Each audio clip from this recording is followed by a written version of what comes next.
भागलपुर जिले के सुल्तानगंज प्रखंड के नया गांव पंचायत के बाद गांव में श्रीमद् भागवत कथा के द्वितीय दिवस पर कथा व्यास सुश्री किशोरी जी ने कहा कि मनुष्य के चरित्र निर्माण में संगीत का बड़ा योगदान होता है। मनुष्य के अंदर सद्गुणों और दुर्गुणों का बहुत बड़ा स्रोत है संगत।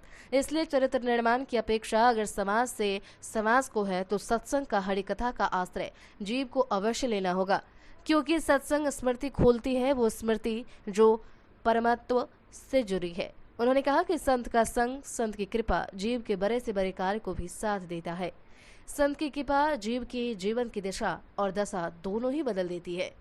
संत की कृपा ही जीव को ईश्वर की अहेतु की भक्ति का मार्ग प्रशस्त करके ये बतलाती है। इसलिए संत इस जगत में बड़े उपकारी हैं। कथा के अंतिम में उनके द्वारा भीष्म पितामह के महाप्रयाण के कथा ने सभी श्रोताओं के हृदय को भाव विभोर कर दिया। इस दौरान तमाम ग्रामीण में कार्यकर्ता मौजूद थे। मेरे जिसके भक्ति का निर्वाह हो गया है,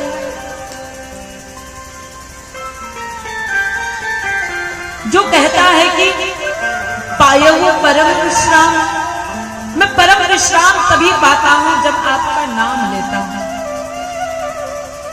और उस विनय की पत्रिका को पढ़ करके भगवान रुदन करते हुए पढ़ते हैं और पढ़ करके दोनों भुजाओं को फैला करके वहां उस भीड़ में जहां एक कोने में गोस्वामी जी चुपचाप अश्रुपात करने बैठे कि पता नहीं मेरे ठाकुर की नजर मुझ तक पहुंचेगी।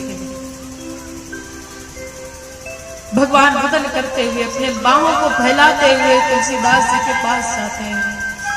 अरे तुलसीदास, मैं तुम्हें क्या दूं? आज मैं तुम्हारी भक्ति, तुम्हारे प्रेम के आगे निहत्था हो गया हूं। मैं तीनों लोगों का स्वामी, मेरे एक एक रोम में हजारों हजारों ब्रह्मांड रहते हैं और आज मैं तुम्हारे सामने निहत्था हूं। मैं तुम्हें क्या दूं? मेरे पास कुछ ऐसा है नहीं जो तुम्हें दे सकूं, जो है वो तुम्हें चाहिए नहीं, इसलिए क्या दूं? और भगवान कहते हैं, हे तुलसीदास, आज मैं कुछ तुम्हें दे नहीं सकता, तो मैं अपने आप को ही